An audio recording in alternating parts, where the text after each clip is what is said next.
Assalamualaikum warahmatullahi wabarakatuh. Selamat sore para sejawat sekalian. Berjumpa kembali dalam acara Dolan ID Surabaya, diskusi online mingguan ID Surabaya. Masih dalam suasana Hari Raya Idul Fitri, kami dari tim Dolan ID Surabaya mengaturkan Selamat Hari Raya Idul Fitri 1444 Hijriah. Mohon maaf lahir dan batin. Setelah beberapa waktu Dolan ID tidak hadir di tengah-tengah para sejawat sekalian, pada hari ini Dolan seri ke-24 hadir kembali pada tanggal 8 Mei hari Senin hari ini. Pada Dolan ID seri ke-24 ini mengambil topik hemoroid derajat 1 dan 2 dengan narasumber. Ada dua narasumber. Yang pertama adalah Dr. Aditya Bayu Sakti, spesialis bedah Cina CS, Wadir dari Diklat RSI Jemur Sari. Dan narasumber yang kedua adalah Dr. Franciscus Arifin, spesialis bedah, subspesialis bedah digestif konsultan Cina CS. Dan yang akan bertindak sebagai moderator pada sore hari ini yang akan memimpin jalannya Dolan ID pada sore hari ini adalah Dr. Bambang Arianto, dokter spesialis bedah Vina CS, Ketua KSM Bedah Rumah Sakit Haji Surabaya. Baiklah, para sejawat sekalian, mungkin sudah beberapa waktu ya Dolan ini tidak hadir di tengah-tengah para sejawat semua karena libur hari raya dan juga hari besar nasional. Sebelum kita memasuki acara webinar Dolan ID, perkenankan saya mempersilahkan Ketua ID Cabang Surabaya, Dr. Brahmana Askandar, spesialis obstetri dan ginekologi, subspesialis onkologi konsultan, untuk memberikan sambutan pada sore hari ini. Kepada Dr. Brahmana, kami persilahkan. Assalamualaikum warahmatullahi wabarakatuh. Selamat siang. Yang saya hormati seluruh anggota ID mungkin di seluruh Indonesia, tempatnya macam-macam ya. Kemudian bertemu di Zoom ini.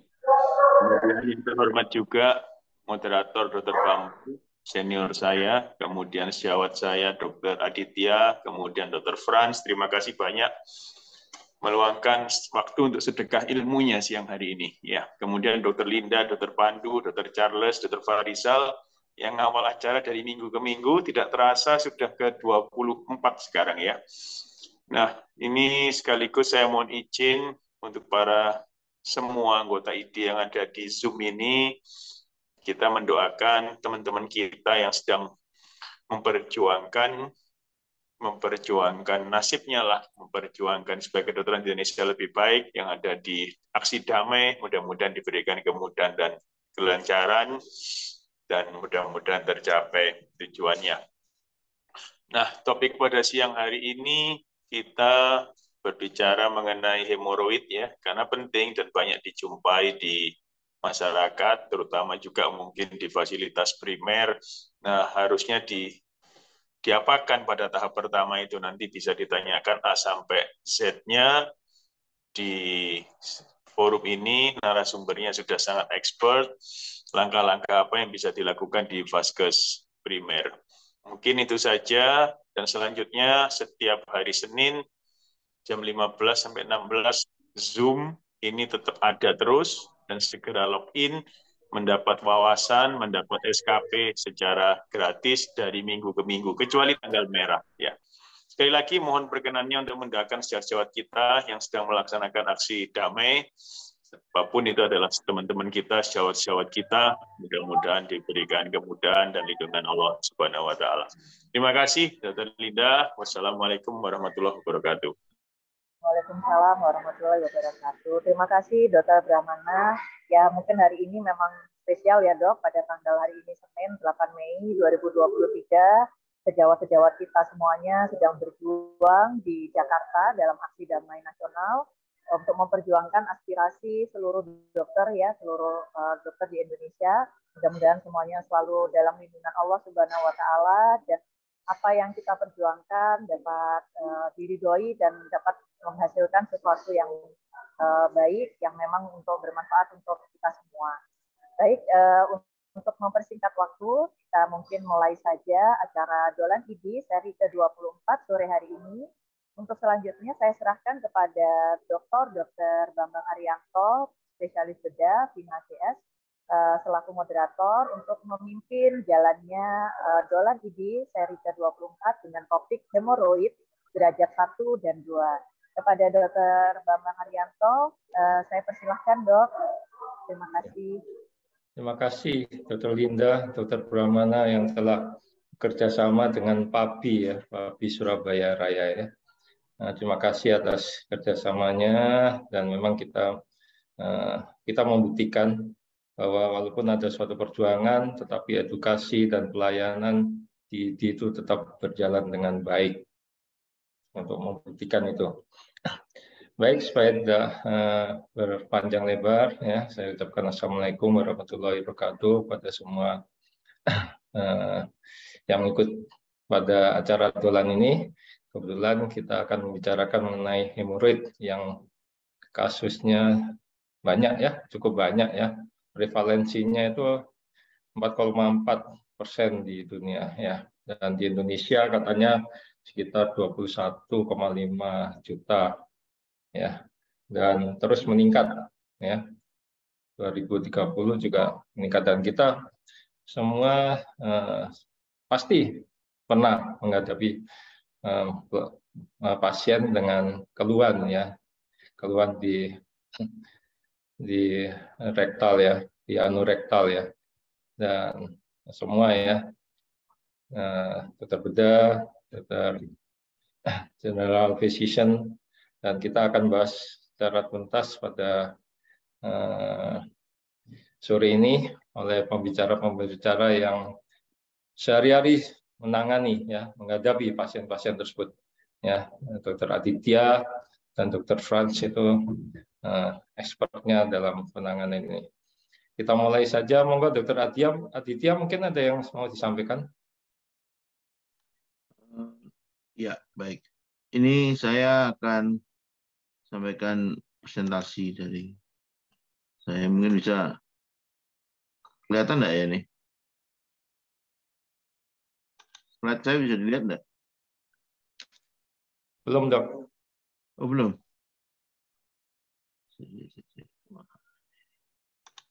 Sabar. Share screen. Oh ya, ini dia. Nah, kelihatan? Ya, sudah bagus. Oke. Mungkin slideshow, Dok. Ya, bentar.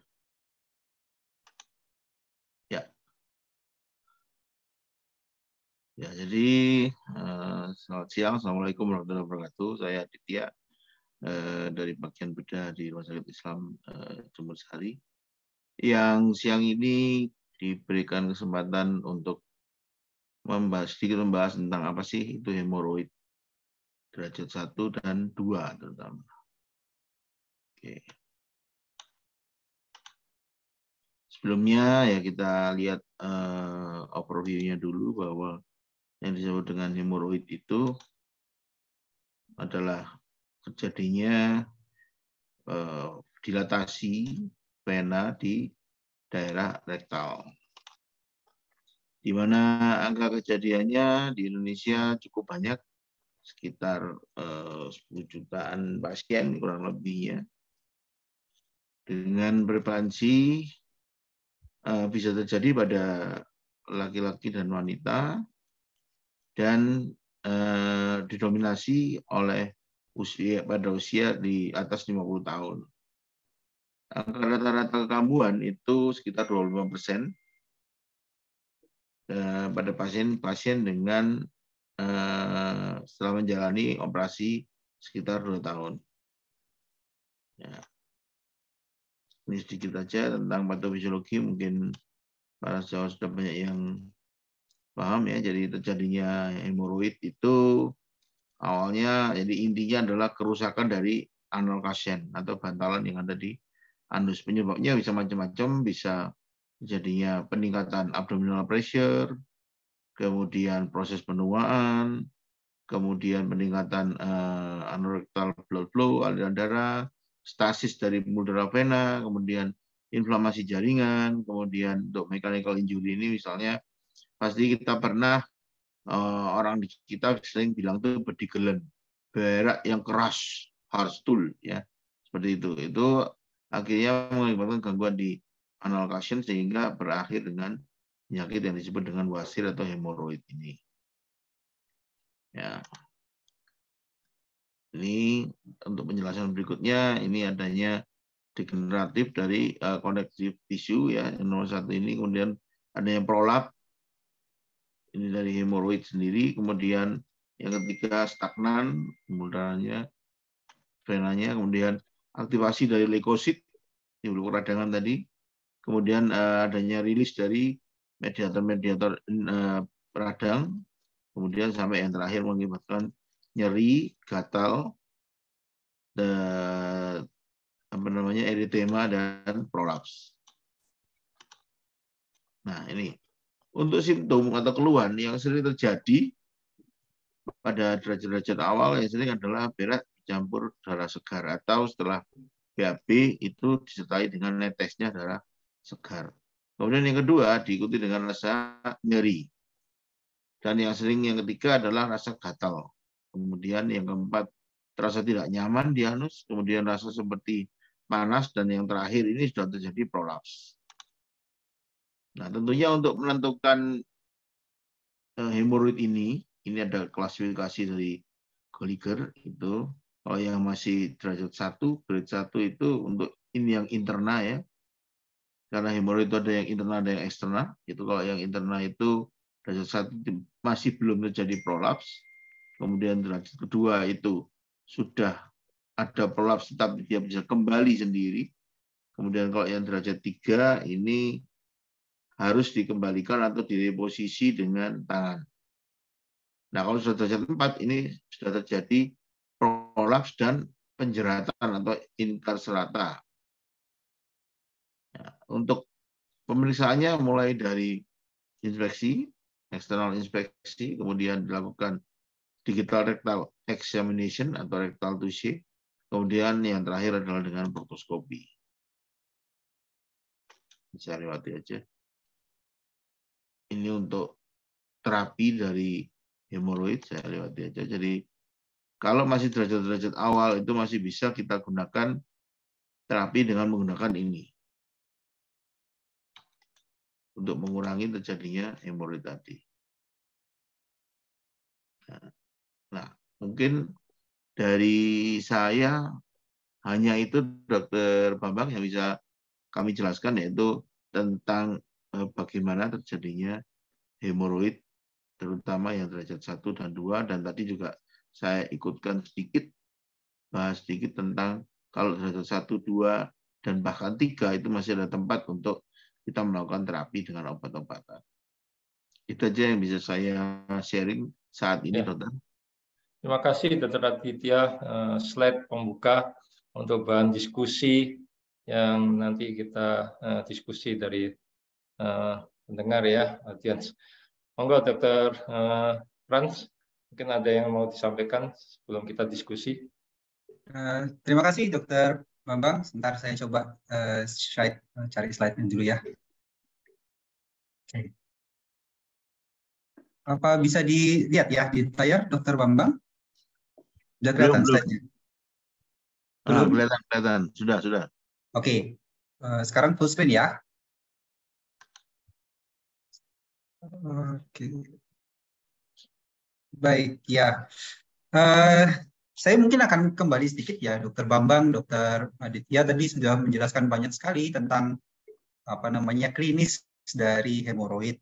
Nah, sebenarnya kalau kita bicara tentang hemoroid gradasi 1 atau 2 itu kan adalah suatu early stage, ya. Kalau penyakit itu penyakit yang masih awal sekali lah kira-kira.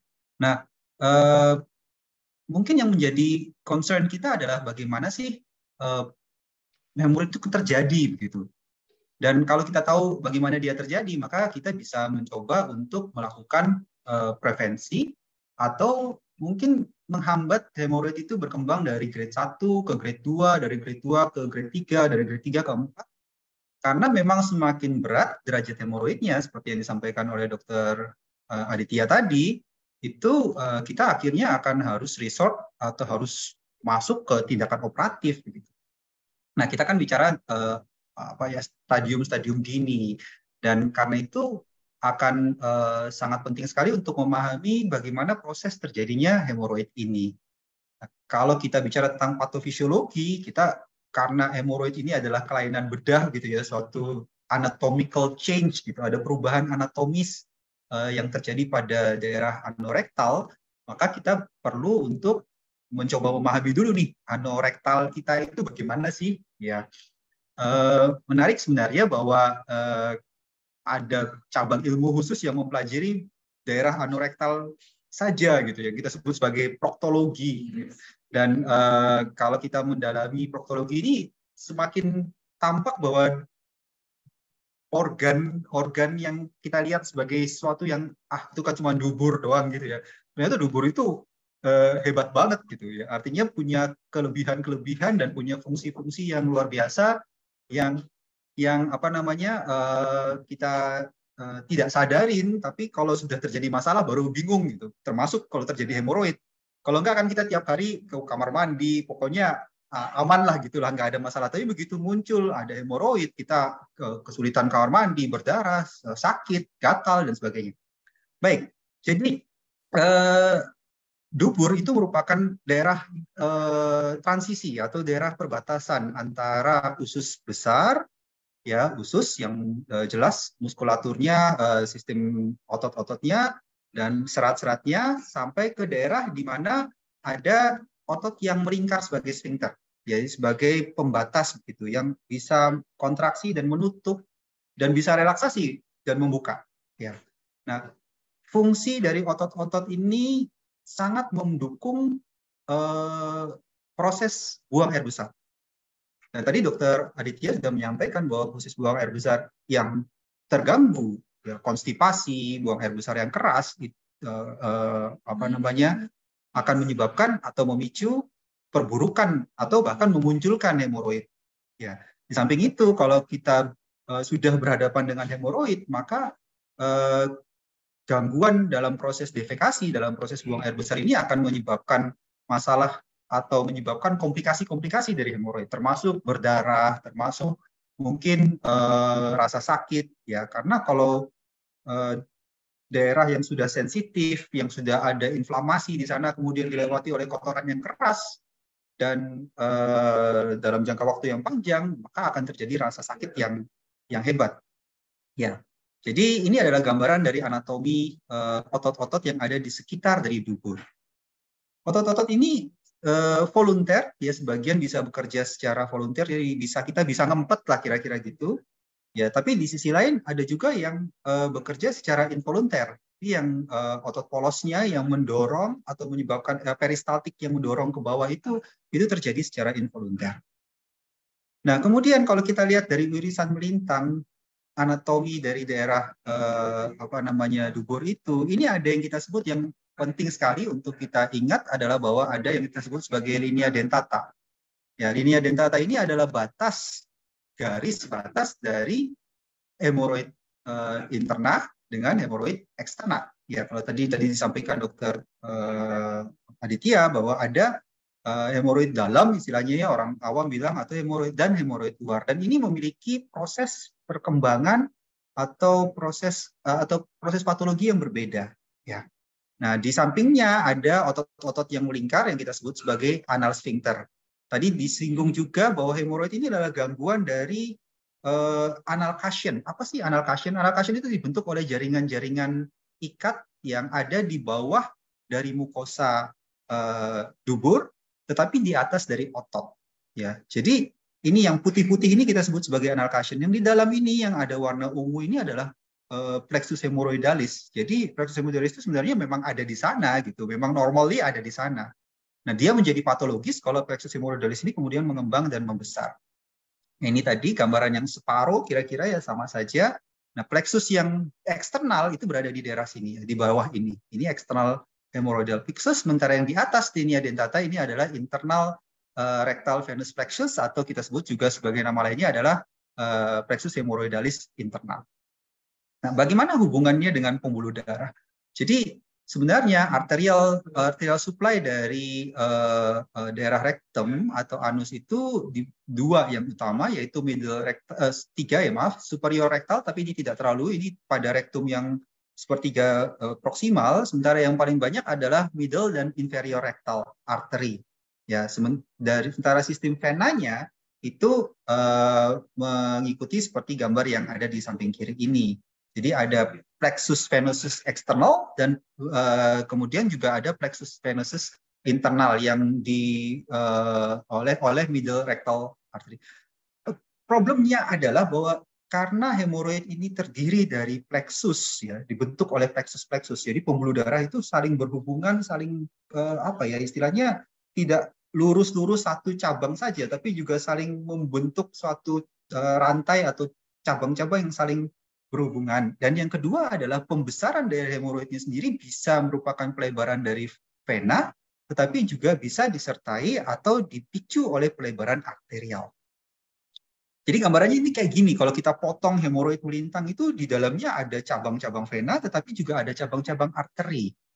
Nah, ini yang menyebabkan kita tidak bisa hanya bicara tentang venous saja ya sebenarnya pada hemoroid, tetapi juga kita bicara pada kelainan-kelainan arterial. Beda dengan yang eksternal hampir selalu terdiri dari vena saja. Ya, jadi venous.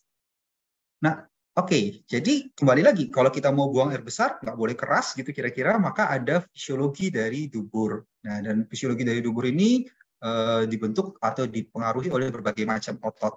Otot-otot yang kita sebut sebagai puborectal sling itu membentuk sudut anorektal. Nah, anorektal angle ini juga terpengaruh. Ya, dulu saya ingat sekali bahwa Prof. Abdus Syukur itu pernah mengatakan bahwa sekarang itu menjadi lebih banyak. Kenapa? Karena orang udah banyak pakai kloset duduk. Ya, klosetnya kan enak ya duduk ya. Kloset duduk ini merubah posisi anorektal angle. Ya, dulu orang buang air besar itu kloset jongkok. Ya, jongkok. Nah, ternyata bahwa proses duduk itu menyebabkan posisi dari sudut anorektal ini berubah. Dan karena itu maka lebih sulit untuk melakukan ekspulsi dari konten dari kotoran yang ada di dalam rektum. Nah, ada triknya nanti ya kalau mau tetap pakai kloset duduk terus gimana? Nah, itu ternyata ada juga. Jadi ada rekomendasinya tuh. Ya, nanti kita bicarakan kalau ada yang mau tanya, ada yang mau tahu boleh tanya kira-kira gitu. Nanti kalau diceritain semua nanti nggak ada pertanyaan, repot ya. Di yang sebelah kanan ini adalah gambaran proses ekspulsi. Jadi ada terisi, kemudian mengembang, kemudian sudut anorektalnya atau arcus pubisnya, bukan arcus pubis, puborektal muscle-nya relaksasi, terbuka, kemudian eksternal sphincternya terbuka dan akhirnya terjadi ekspulsi. Ya.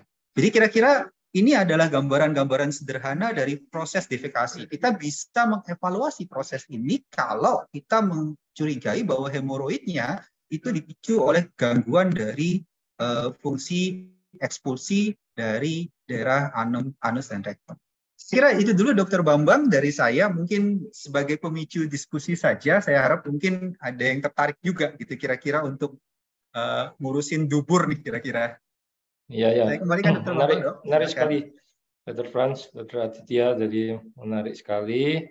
Kasusnya banyak ya. Jadi kita buka aja diskusi. Ya, ini ada pertanyaan dari Terayu Leliana Dewi. Izin bertanya, Dok Aditya, apa yang menyebabkan timbulnya rasa gatal pada hemoroid? Baik, akan saya coba menjawab.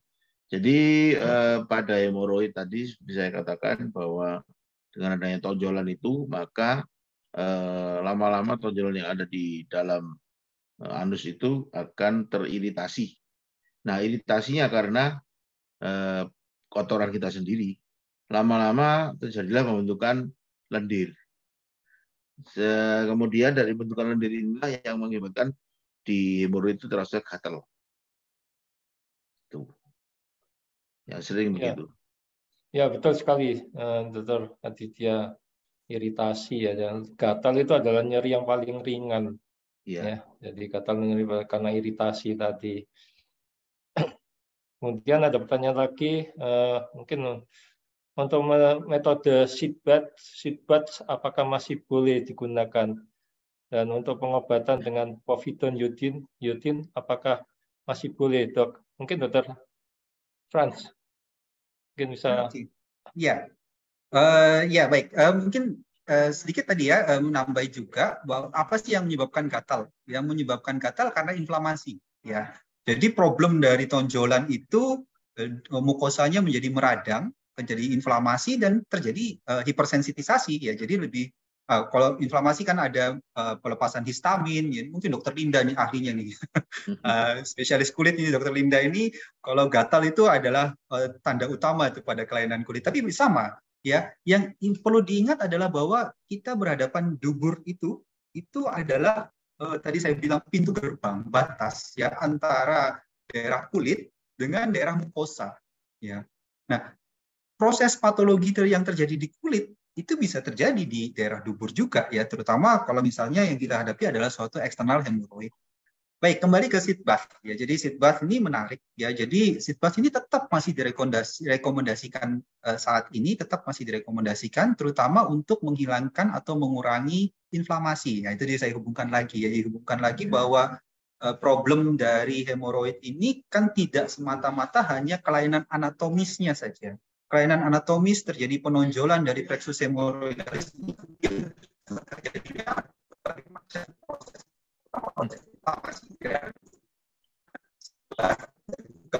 Suaranya Dok, suaranya hilang Dok, putus-putus Dok. Suaranya sekarang sudah jelas Dok, maaf. Jelas. Sudah? Oke, baik. Jadi maaf, ini saya juga pakai internet nih, internetnya mobile. Saya cari nggak ada yang wifi langsung. Oke. Baik, jadi maksudnya saya kembali lagi ya, kedengaran jelas ya. Jadi masalah dari hemoroid itu kan tidak hanya semata-mata anatominya saja, ya, tapi juga terjadi inflamasi kira-kira di daerah sana. Nah, gejala itu muncul dari dua hal tadi, ada kelainan anatomi, tapi juga ada inflamasi di sana. Gatal, perih, itu semua adalah respon inflamasi. Tadi Dokter Bambang sudah menjelaskan bahwa gatal itu adalah sensasi nyeri yang paling ringan. Jadi itu sebenarnya nyeri, tapi kemudian oleh otak kita karena dia derajatnya ringan, dia jadi gatal. Ya, yang interpretasi otak kita adalah gatal. Jadi seat bath masih pakai. Ya, karena seat bath bisa membersihkan, itu mengurangi. Anda bisa membayangkan ya, kalau anatominya itu menonjol gitu, kemudian akan terjadi retensi dari feses. Feses itu nggak bersih kalau Anda buang cuci-cuci cebok gitu ya kira-kira. Daerah itu kemudian lebih nempel lah, nyisa gitu fesesnya di sana. Nah, itu akan menyebabkan inflamasi lagi gitu. Karena di daerah kulit kena feses ya kan. Nah, iritasi dari kulit itu. Nah, karena itu kemudian kita tidak berhadapan dengan hanya kelainan anatomi saja, tapi juga kelainan fungsi ya. Jadi ada inflamasi tadi. Jadi seat bath bermanfaat. Kemudian yang kedua tadi pertanyaannya povidone iodin. Saya tidak paham itu povidone iodinnya diapain dong? Disuntikan, direndamkan, disemprotkan atau diapakan? Mungkin Dokter Aditya ada pengalaman Dok. Itu pertanyaannya kan povidone iodin ya, diapakan ya povidone iodinnya ya? Mungkin dicampur dengan satu baskom air hangat itu. Buat rendam maksudnya, buat rendam duduk. Rendam duduk, iya. Oh, buat seat bath iya. juga. Iya. Saya tidak merekomendasikan povidone iodin karena povidone iodin itu bahan aktif iodiumnya itu iritatif. Ya. Ya. Jadi kalau saya sih nggak rekomendasi itu, yang mungkin cari yang lebih antiseptik ya, yang bisa bersih tapi tidak iritasi ya. Di povidone iodin itu cukup iritatif ya kalau menurut saya. Luka biasa kita kasih povidone iodin perih sakit ya. Ini hemoroid luka dikasih tambah sakit. Orangnya bisa loncat-loncat. Ya, jadi kalau untuk rendam duduk saya kira nggak direkomendasikan untuk menggunakan.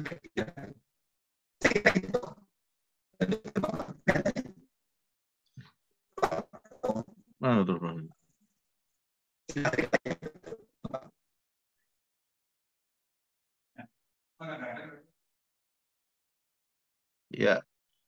Oke. Mungkin langsung kita jawab aja Dok sambil nunggu Dokter Bambang ya mungkin ya. Ini baru masuk lagi. Iya, Dokter Bambang terlempar. Terlempar keluar beliaunya kelihatannya. Itu sudah. Ya. Sudah, Dok. Nah, Monggo, Dok.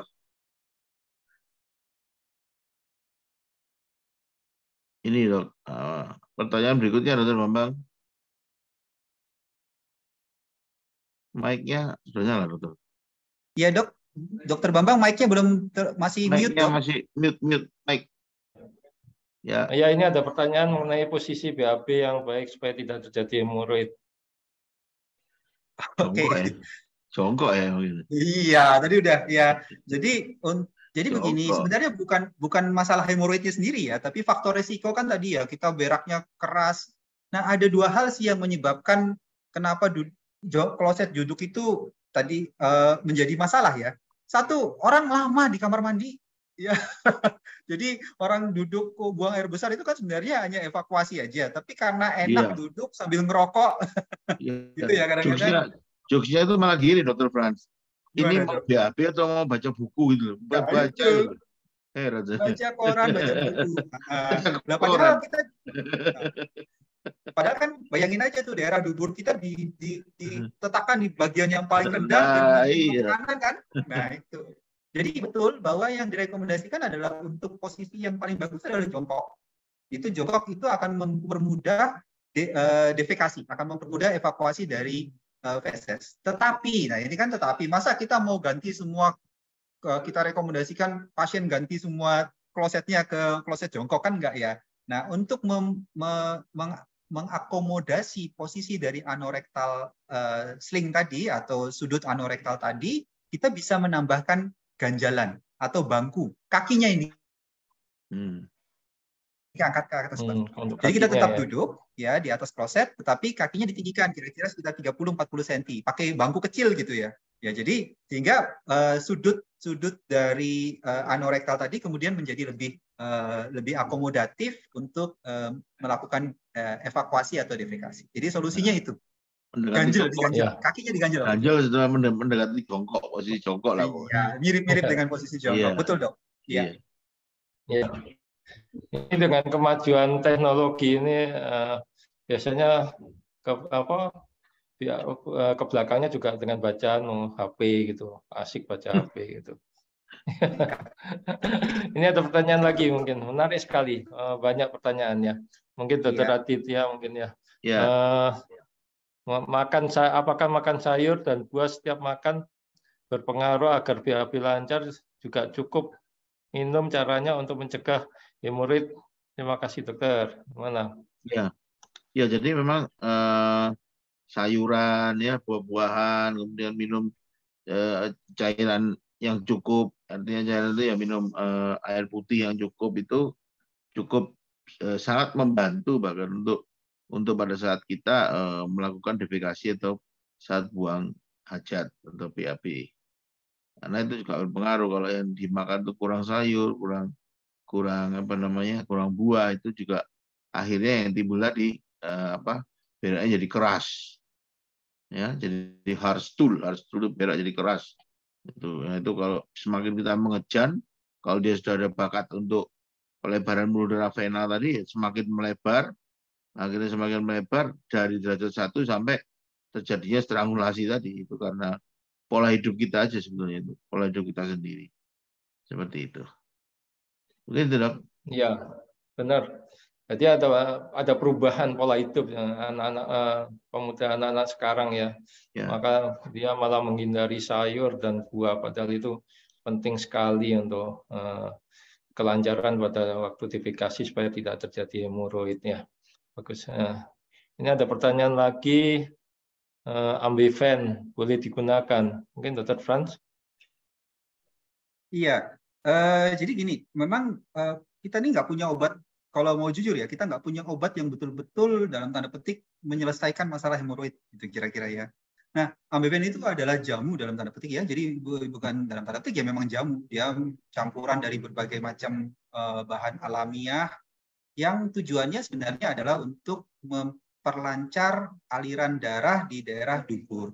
Ya, tadi kan sudah disampaikan oleh Dr. Aditya bahwa hemoroid ini kan terjadi karena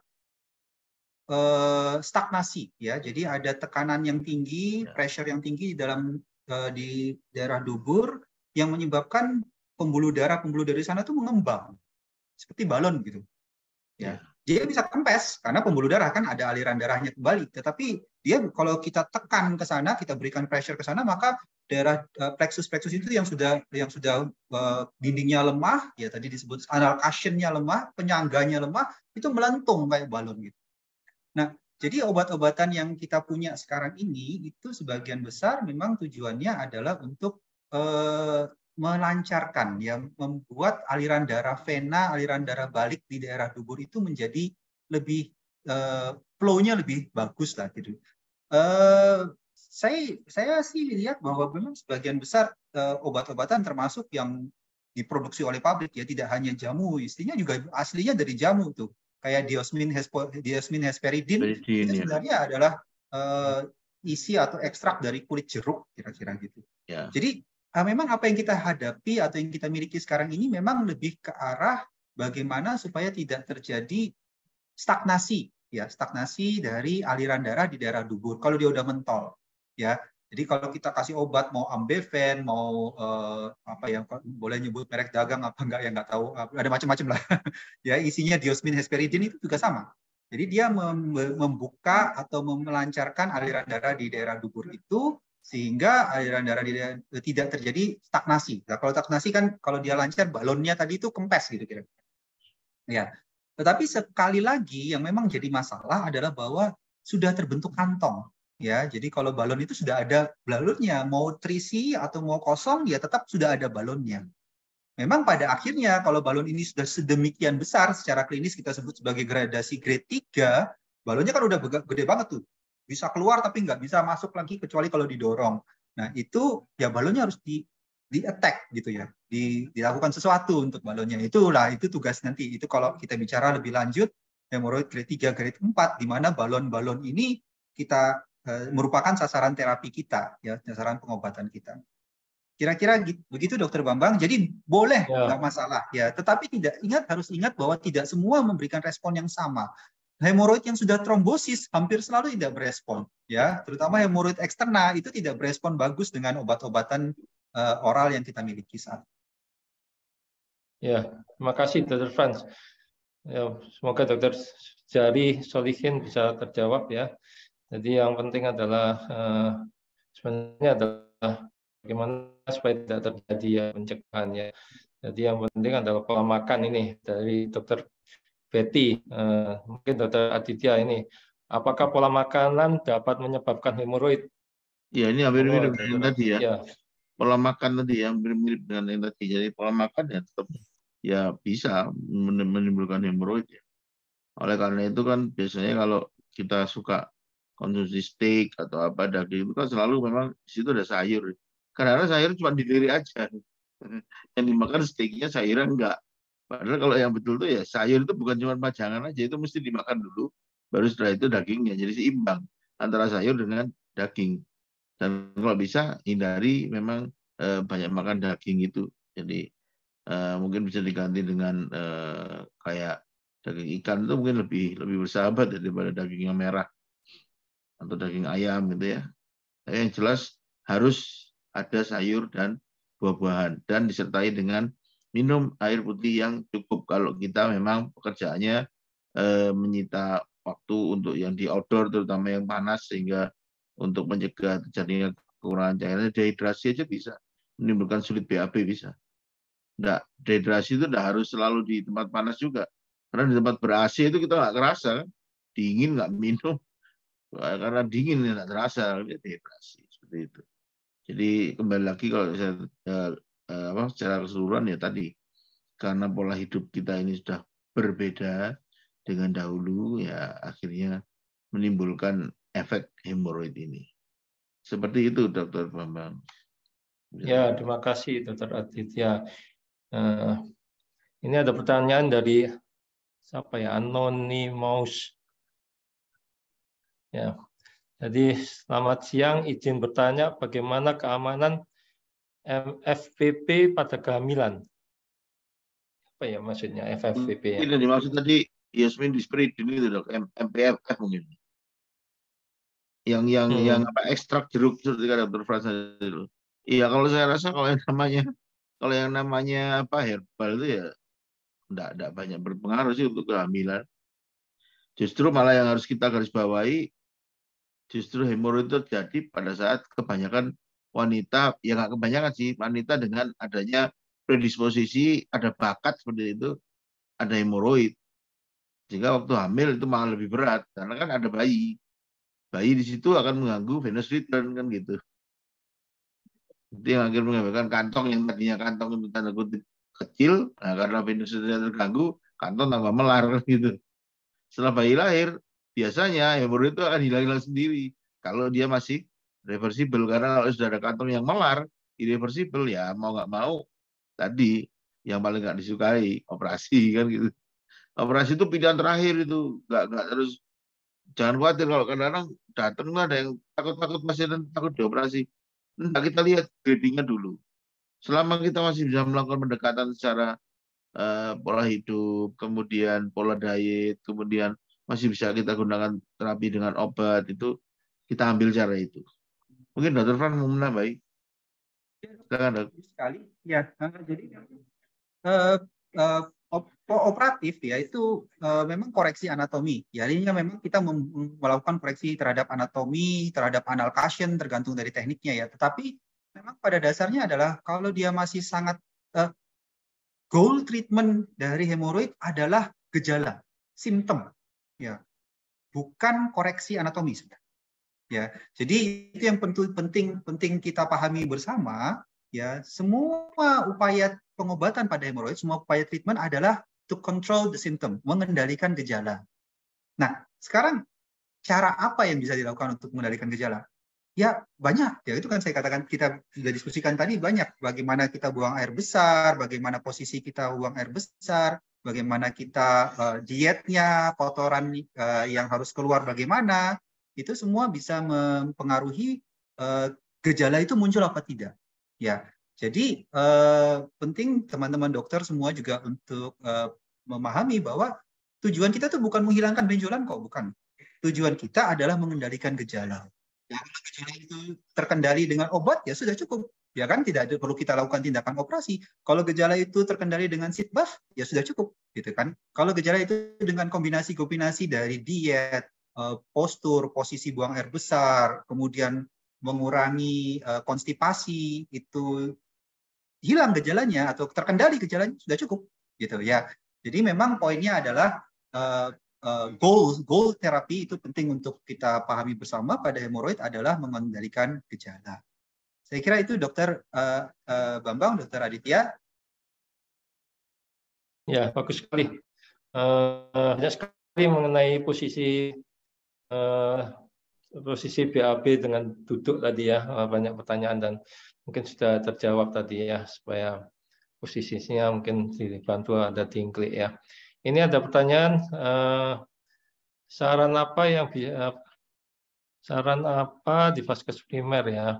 Saran apa yang bisa kami berikan kepada pasien yang dengan keluhan BAB berdarah berulang? Ya. Mungkin Dr. Aditya mungkin. Iya, kalau tadi yang disebut adalah mengatasi simptomatisnya, ya kalau perdarahan berulang tentunya diberi obat-obatan yang untuk menghentikan perdarahan, itu aja. Cukup. Seperti itu, sambil nanti pasiennya diberikan edukasi tadi. Itu. Mungkin itu, Dok. Karena kita selesaikan tuh simptomatisnya gitu. Terus kalau dia takut cukup, nanti kalau berdarah lagi bagaimana? Itu pentingnya untuk kontrol teratur pada vaskes-vaskes yang sudah ada itu. Sambil kita pantau. Ya. Itu, Dokter. Ya. Ya, benar sekali. Jadi yang penting adalah BAB-nya itu penyebabnya apa ya, itu mungkin nanti tambahnya ya, berdarah itu penyebabnya apa gitu ya. Tapi memang hemoroid itu selalu sering berhubungan dengan BAB keluar darah, tapi tetap sebagai dokter harus mendiagnosa ya. DD-nya kan macam-macam ya, different diagnostiknya, keluhan anorektal itu bermacam-macam. Jadi sebaiknya diperiksa sarannya adalah diperiksa, ya. Diperiksa apakah memang dia berdarah karena hemoroid atau karena suatu cancer, ya. Yang ditakutkan suatu cancer. Ada lagi titiknya viscera ani, kemudian renal abscess dan sebagainya. Jadi sarannya harus diperiksa. Demikian ya, Dr. Aditya ya. Ya, jadi tadi yang di slide saya juga sudah ada tadi, mungkin dilakukan rotoskopi ya, seperti itu, atau kolonoskopi yang lebih dalam lagi. Kalau dia berulang, memang harus dieksplor betul sehingga kita tahu apa penyebabnya. Ya, itu mungkin. Ya, mungkin itu ya. Nah, ini banyak sekali yang bercerita mengenai tanya mengenai posisi BAB yang baik yang supaya tidak terjadi hemoroid. Mungkin ada tambahan dari Dr. Franz. Ya dok, saya izin share satu slide. Ini ada gambar yang menarik menurut saya. Jadi kira-kira gambar posisi yang kita harapkan itu bagaimana. Jadi ini posisinya ya.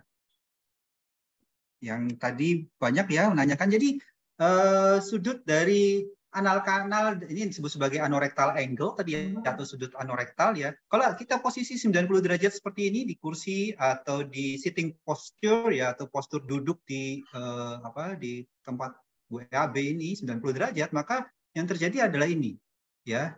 Jadi akan tertarik posisi dari anorektal sling istilah kita ya, sling dari puborektal, maksudnya puborektal sling.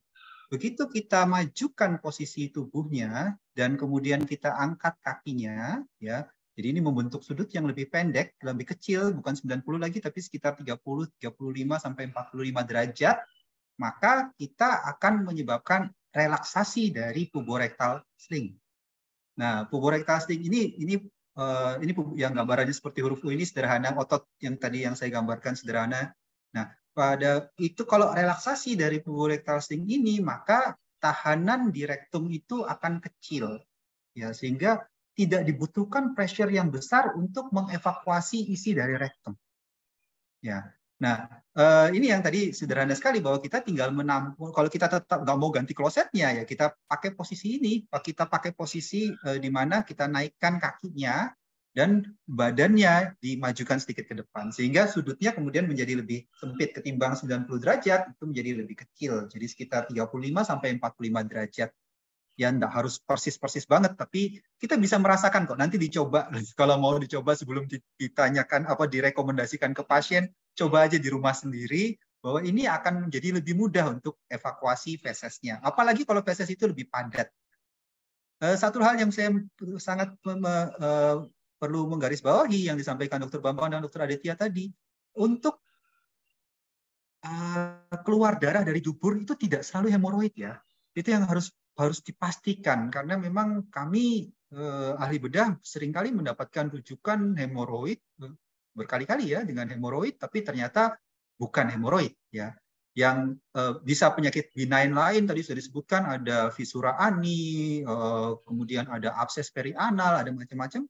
Atau yang sangat kurang menyenangkan adalah kalau dia adalah suatu CA rectum ya, atau keganasan pada dubur, dan itu berdarah juga.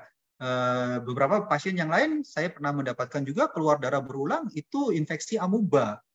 Terus ada TBC di daerah dubur, terus ada Crohn disease, jadi banyak jadinya. Cuman ya itu tadi, kalau dia berulang, jangan sampai berulang sih sebenarnya. Kalau pertama kali saja harapannya kan adalah pastikan dulu, periksa proktoskopi, RT, ya kita raba di duburnya. Ini memang sesuatu yang saya rasa mungkin banyak yang sudah tidak terlalu bersemangat untuk mengerjakan pemeriksaan rektal tuse ya, tapi mau nggak mau nih harus dikerjakan karena minimal itu adalah yang paling sederhana untuk mengevaluasi. Jadi kalau di dada kita pakai stetoskop untuk mendengarkan suara nafas, suara jantung, kalau di dubur ya kita pakai mata ngelihat dan pakai jari untuk ngeraba di dalam kanal dan rektum distal.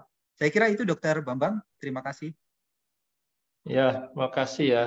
Jadi itu ya sarana diagnostik yang paling mudah adalah rectal tuse ya. Itu memang kompetensinya 4 untuk general physician ya. Jadi memang harus dilakukan untuk diagnostik supaya tidak terlewatkan kalau adanya malignan. Ini pertanyaannya banyak banget ya. Jadi saya mungkin ini ya terpaksa saya pilih ya. Berapa lama pemberian obat anti hemoroid oral bisa diberikan? Bolehkah memakai rendam duduk dengan kalium permanganat? Mungkin Dokter Aditya ya. Iya. Jadi untuk kalium permanganat itu sampai sekarang memang masih dipakai ya. Cuman kadang-kadang yang bikin nggak nyaman tuh setelah direndam tuh pokoknya jadi hitam. Seperti itu. Ya, cuma masih banyak yang digunakan untuk untuk rendam duduk. Dan memang setelah direndam pakai itu juga menimbulkan efek yang baik juga untuk keluhannya bisa berkurang. Terutama yang tadi yang rasa gatal karena iritasinya itu bisa berkurang. Ya. Ya. Gitu ya. Jadi fungsi kalium permanganat itu antiinflamasi ya, antiinflamasi. Antiinflamasi untuk supaya berkurang inflamasinya ya, infeksi di daerah tersebut sehingga mengecilkan. Dan obat oral yang penting adalah behavior-nya ya, lifestyle-nya ya, Dokter Frans ya. Nggak mungkin kita minum obat terus-menerus ya. Gimana Dokter Frans? Iya dok, jadi memang ya itulah, kita ini memang sering terjebak ya sebagai dokter, intervensi kita kalau nggak obat ya pisau gitu kira-kira ya. Tapi itu untuk hemoroid kayaknya kok kurang pas ya. Sekali lagi karena memang tujuan utamanya adalah mengendalikan simptom. Jadi ya kita memang mau nggak mau harus meluangkan waktu lebih banyak untuk memberikan konseling, terutama untuk stadium-stadium awal ya, stadium 1 memberikan konseling kepada pasien, menjelaskan kenapa dia muncul, kenapa dia menjadi berat ya, kenapa dia berdarah misalnya. Ya, hemoroid yang berdarah itu karena robekan. Kalau memang dia berdarah ya karena ada feses yang keras. Kalau fesesnya lunak, bagaimana dia bisa melukai hemoroid ya kan? Jadi kalau kita mendapatkan hemoroid berdarah berulang, ya pasti hemoroid ya. Itu hampir selalu terjadi karena satu, iritasi, ya dindingnya menjadi tipis, ya kan, inflamasi, menjadi lebih peka, sensitif, dan kemudian dipicu atau ditambah dengan adanya efek massa yang besar, yang keras, yang harus melewati dubur tadi. Jadi akhirnya kembali lagi, hemoroid ini kalau boleh mau istilah sekarang ini adalah lifestyle disease gitu kira-kira ya. Jadi orang pergi makan, orang lebih suka makan KFC ketimbang makan pecel Madiun gitu misalnya, ya kan? Ya, itu lifestyle disease. Akhirnya orang di ruangan ber-AC. Tadi Dokter Aditya bilang kita bisa dehidrasi di ruangan ber-AC. Dok, saya ini udah minum 2 liter sehari ya, tapi bagaimana lingkungan kerjanya, ya kan? Dan ingat bahwa pembentukan feses itu kan tidak terjadi 24 jam, bukan total cairan yang diminum sehari yang memberikan efek pada konsistensi feses, tetapi apakah ada periode-periode dehidrasi dalam satu hari itu. Jadi saya minumnya total 2 liter dok, tapi minumnya malam hari gitu misalnya. Itu bukan pada proses pembentukan feses ya. Sementara siang hari di mana feses itu sedang banyak proses di dalam ususnya, itu dehidrasi dia. Nah, pada saat itu terjadi dehidrasi, maka pada saat itulah cairan ditarik dari makanan yang ada di dalam usus besar, dalam jumlah besar. 80% cairan kan ditarik di usus besar. Nah, kalau itu terjadi, ya terjadilah feses yang komponennya sebagian keras, ya kan? Jadi jadi itulah ya. Jadi memang kadang-kadang kita terjebak ya, dalam hal ini terjebak mungkin memilih yang paling praktis. Kita bisa berikan obat gitu ya, obat artium, obat macam-macam lah kan, segala macam merek dagang dari obat-obat itu. Tetapi sekali lagi, ya itu kalau stadium 1-2 ya, maka yang paling penting adalah lifestyle modification. Ya, lifestyle modification ini kontribusinya besar sekali terhadap progresi dan pengendalian gejala. Ya, kita duduk di ruang ber-AC tadi sudah disampaikan Dokter Aditya. Kita mungkin minum kopi. Kopi itu indeksnya negatif, indeks rehidrasinya negatif. Itu ada angkanya kalau nggak salah 0,8. Jadi kita minum kopi 1 gelas, ya itu cairan yang hilang, kita bukan dapat cairan 1 gelas, kita malah kehilangan cairan 20% dari 1 gelas itu. Jadi ini indeksnya negatif. Jadi masuk tapi yang keluar lebih banyak daripada yang masuk gitu kira-kira. Ya, itu indeksnya negatif. Jadi jangan bilang saya minum 1-2 liter tapi 4 gelas diantaranya adalah kopi. Itu kita bukannya rehidrasi, kita jadi dehidrasi malah jadinya. Ya, itu penting untuk paham. Nah, saya katakan tadi, kembali lagi kita berhadapan dengan suatu lifestyle modification, dan itu yang paling sulit, tapi mungkin teman-teman dokter umum malah harusnya punya kesempatan dan punya momentum gitu ya yang pas untuk memberikan edukasi dan merubah pola ini untuk mendukung supaya hemoroid tidak bertambah berat kira-kira. Ya. Itu Dokter Bambang? Ya. Ya, mungkin kalau saya boleh menambahkan, Dokter Bambang, kalau saya boleh menambahkan, disebut lifestyle juga, saya baru ingat, seperti yang kita lakukan saat ini di era 2023, semakin canggih itu, orang semakin malas untuk jalan ya. Kenapa? Karena semua bisa Gojek, Uber, dan sebagainya. Jadi kita tinggal duduk, makanan datang. Nah, itu yang pertama, sehingga kita nggak dipaksa, tanda kutip, untuk jalan ke supermarket, atau jalan ke pasar seperti itu, karena semua serba instan. Nah, itu dia. Jangan lupa bahwa kita dengan jalan pagi, olahraga, itu juga akan memperlancar peristaltik usus, sehingga untuk pembuangan dari kotoran atau stools kita itu akan lebih lancar. Jangan lupa. Kalau kita duduk, kadang-kadang sudah nyaman dengan posisi nyaman, itu duduk ya, klik sana sini, makanan datang, rapat sambil duduk, ini duduk lagi, ya. Ya kalau misalnya kita sih masih operasi masih berdiri ya, Dokter Frans ya, masih ada jeda untuk berdiri, tapi yang lain-lain kadang-kadang sudah duduk ya sering duduk itu aja, karena dia sudah apa-apa dengan kecanggihan dari teknologi itu aja. Jadi perbanyak bergerak, paling tidak perbanyak bergerak supaya lebih mudah untuk peristaltik kita berjalan lebih bagus, sehingga BAB-nya akan lebih lancar. Itu aja sih. Itu mungkin tambahan saya. Terima kasih, Dok. Ya, betul sekali. Menarik sekali ya. Jadi hemoroid itu adalah lifestyle disease ya, lifestyle disease. Jadi pengobatan itu hanya sementara aja ya, sementara untuk antiinflamasi, anti nyeri. Ya, itu aja menguatkan tonus daripada pembuluh darah. Tapi kan nggak mungkin minum terus, tapi penyakit yang kronis dan lifestyle disease. Jadi mungkin dokter-dokter mohon nanti lebih banyak yang seperti yang disarankan Dr. Frans tadi, lebih banyak mengeksplor ya mengenai lifestyle daripada pasien itu dan mengedukasi mereka. Gitu ya Dr. Frans ya? Betul sekali. Ya, menarik sekali.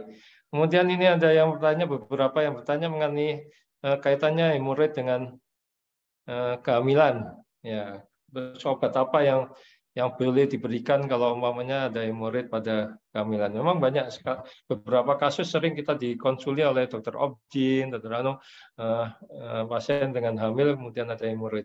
Mungkin bisa dijawab, Dr. Frans? Baik dok, ya. Sebenarnya tidak ada kontraindikasi khusus untuk pemberian obat-obatan apapun ya. Kalau topikal nggak ada masalah ya, misalnya suppositoria apapun sebagian besar tidak diserap sistemik ya, jadi dia berdampak lokal. Seat bath masih boleh, nggak ada masalah. Mau pakai air hangat atau air hangat saja, atau mau pakai ditambahkan dengan Dettol pun sebagai antiseptik nggak ada masalah. Diosmin hesperidin itu juga boleh, nggak ada masalah karena tidak ada bukti. Dia kalau nggak salah kategori C ya, belum ada bukti yang menyebabkan kecacatan pada janin karena pemberian obat tersebut. Yang penting sebenarnya adalah bahwa memang hemoroid pada kehamilan itu tadi sudah disampaikan Dr. Aditya adalah bahwa dia memang terjadi karena peningkatan tekanan di dasar panggul ya, karena adanya janin, dan memang dia akan bertambah berat dengan semakin besarnya janin. Ya. Nah, kadang-kadang yang kita khawatirkan adalah kalau bleeding, kalau berdarah ya, karena kita tahu bahwa wanita secara normal akan mengalami anemia dalam kehamilan, ya kan, karena peningkatan volume intravaskulernya sehingga relatif HB-nya menjadi rendah. Sekarang kalau itu kemudian dikurangi lagi dengan darah yang keluar terus-menerus dari hemoroidnya, itu jadi problem. Jadi, tetapi kita juga tahu tahu persis bahwa karena ada fisiologi yang sedang berubah pada wanita ini, begitu kehamilannya berakhir, hemoroidnya bisa hilang sama sekali. Ya, jadi reduksi spontan gitu dan sama sekali nggak ada gejala apa-apa. Nah, jadi makanya kita membalance ya. Kalau saya sih secara pribadi akan mencoba sedapat mungkin tidak melakukan tindakan operatif ya sedapat mungkin ya sampai kita kepepet gitu kira-kira karena perdarahannya menyebabkan anemia, karena perdarahannya kemudian membutuhkan pasiennya kemudian menjadi butuh transfusi. Nah, ada beberapa sih yang menjadi concern ya kadang-kadang adalah bahwa bagaimana dok kalau boleh nggak mengejan pada waktu persalinan pada adanya hemoroid dengan adanya hemoroid? Itu tergantung besar, tergantung ukurannya ya. Kalau menurut saya sih kalau ukurannya besar, dindingnya tipis, ya takutnya kan nanti pada waktu ngejan pecah, robek gitu misalnya.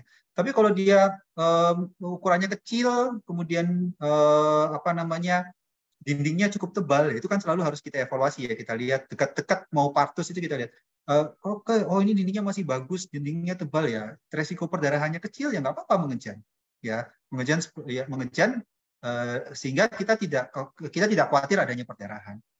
Nah, ada beberapa ahli yang oke lah daripada kamu mengejan ya seksio saja. Ya, itu juga pilihan, ya, itu salah satu pilihan juga. Tapi bukan absolute indication gitu. Ada hemoroid kemudian harus seksio. Nanti saya dimarahin dokter Opcin ya. Karena hemoroid bukan kontraindikasi absolut untuk partus per vaginam. Kira-kira begitu. Saya kira itu dok. Dari saya dokter. Ya, terima kasih. Ini sudah jam 4, gimana dokter Linda? Masih terus apa bisa? Ya dok, pertanyaannya ternyata cukup banyak ya dok ya, karena memang ini topiknya menarik sekali. Saya lihat ini baru kali ini nih dok, sampai puluhan ini, sampai hampir 50 pertanyaan. Luar biasa ya. Narasumbernya dari saya milihnya sampai bingung. Ya, apa namanya, ini para peserta ini sampai antusias sekali nih untuk bertanya.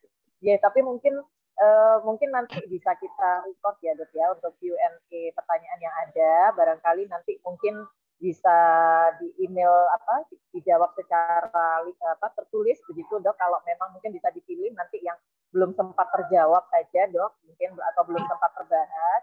Nanti mungkin bisa secara tertulis. Nanti bisa kita via email gitu. Kita blast lewat via email begitu ya dok ya. Karena keterbatasan waktu memang. Mohon maaf. Iya. Iya. Saya juga minta maaf ini. Saya juga banyak banget pertanyaan sehingga milihnya juga secara bingung ya. Menarik nih pertanyaannya, saya lihat juga ini. Iya. Mungkin disimpulkan aja ya sebentar ya.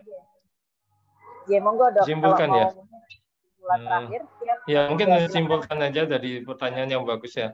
Dari tadi sudah dijelaskan oleh Dr. Aditya mengenai insiden daripada hemoroid, kemudian gradingnya, kemudian anatomi, dan menarik sekali tadi posisi BAB yang ideal supaya tidak terjadi. Dan yang tidak penting, yang sangat penting adalah bahwa hemoroid itu adalah disebutkan oleh Dr. Franz lifestyle disease ya, lifestyle disease. Jadi kalau lifestyle disease-nya diperbaiki, mungkin tidak akan meningkat bleeding-nya menjadi 3 atau 4 yang terpaksa harus operasi. Dan tadi ada yang bertanya ada risiko inkontinensia atau stenosis gitu ya. Jadi monggo nanti dokter semua untuk edukasi pasiennya. Yang penting adalah lifestyle disease-nya, lifestyle disease. Yang penting adalah lifestyle-nya diperbaiki. Insya Allah tidak akan meningkat grading-nya. Mungkin itu dari saya. Mungkin ada tambahan sebagai closing-nya, Dr. Aditya. Tidak ada dok dari saya, karena sudah semua tadi, jadi sudah dirangkum semua ya, tentang lifestyle disease tadi. Ya, saya tadi membaca closing-nya dok. Ya, jadi memang sekali lagi hemoroid itu berhubungan dengan lifestyle ya, betul tadi, dan memang kita butuh waktu untuk memberikan konseling. Jangan lupa bahwa tegakkan dulu pasti bahwa ini adalah hemoroid ya, jangan sampai keliru dengan berbagai macam kelainan anus lain. Tadi seperti yang saya sebutkan di awal, proktologi itu cukup kompleks dan cukup ruwet ya. Jadi saya tadi sempat membaca sekilas ada yang menanyakan mengenai fistula ani, itu lebih ruwet lagi, lebih panjang ceritanya kira-kira gitu. Tapi jadi nggak ada cukup waktu untuk kita mendiskusikan itu. Tapi sekali lagi hemoroid grade 1, grade 2 objektif atau tujuan utama adalah mengendalikan gejala. Ya, bagaimana bisa mengendalikan gejala? Ingat bahwa faktor resiko yang ada yang kemudian kita kendalikan ya, termasuk BAB yang keras, kemudian posisi BAB, motilitas usus, gangguan defekasi, kemudian juga kita harus melihat dan itu bisa semua dilakukan dengan melakukan modifikasi pola hidup ya, pola hidup, konsumsi, diet, cairan, kemudian activity. Tadi Dokter Aditya sudah menekankan sekali olahraga penting, ya itu penting. Dan ada penelitian yang menunjukkan bahwa orang-orang yang, tapi ada beberapa type olahraga yang perlu diperhatikan ya, karena ada juga olahraga kalau kita merekomendasikan angkat besi gitu atau angkat beban itu meningkatkan resiko hemoroid ya, karena pressure di daerah panggulnya menjadi sangat besar. Jadi jalan, lari, itu naik sepeda itu tidak akan positif pada motilitas khusus. Jadi dari saya itu Dokter Bambang, terima kasih. Ya, terima kasih Dr. Frans. Untuk dokter-dokter semua, saya sendiri minta maaf kalau memang belum bisa menjawab semua pertanyaan. Tapi kita siap kalau umpamanya dari ID minta Pak Bi untuk mengisi lagi supaya kita bisa sharing ya, diskusi panjang lebar. Mungkin itu yang dari kita dari PABI Surabaya Raya. Saya kembalikan kepada Dr. Linda. Terima kasih Dr. Bambang Arianto. Ya, demikian tadi para sejawat sekalian sudah kita ikuti bersama Dolan ID seri ke-24 dengan topik hemoroid derajat 1 dan 2, di mana kedua narasumber sudah menjelaskan banyak hal ya terkait tentang hemoroid dan juga tentang gejala, kemudian terapi, dan juga terutama adalah edukasi untuk preventif ya Dok, terutama untuk mencegah supaya tidak terjadi hemoroid. Semoga-moga apa yang telah disampaikan oleh para narasumber dan juga moderator bermanfaat untuk para sejawat sekalian.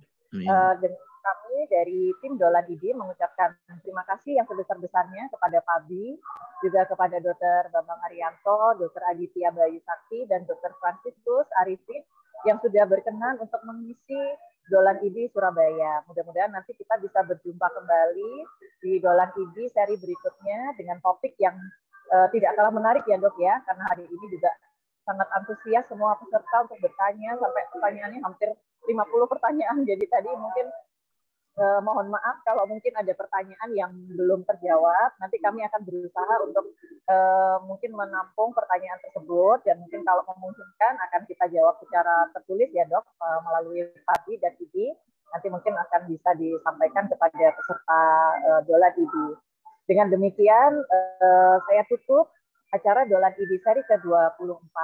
Saya dengan Dr. Linda Astari selaku host pada sore hari ini menyampaikan terima kasih yang sebesar-besarnya atas partisipasi para sejawat sekalian.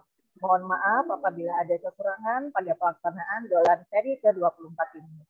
Sampai berjumpa kembali pada Dolan seri ke-25 minggu depan, tanggal 15 Mei tahun 2023 dengan topik yang tidak kalah menarik. Dengan demikian saya tutup. Wassalamualaikum warahmatullahi wabarakatuh. Selamat sore dan salam satu ID. Terima kasih. Wassalamualaikum warahmatullahi wabarakatuh. Waalaikumsalam. Waalaikumsalam warahmatullahi wabarakatuh. Terima kasih.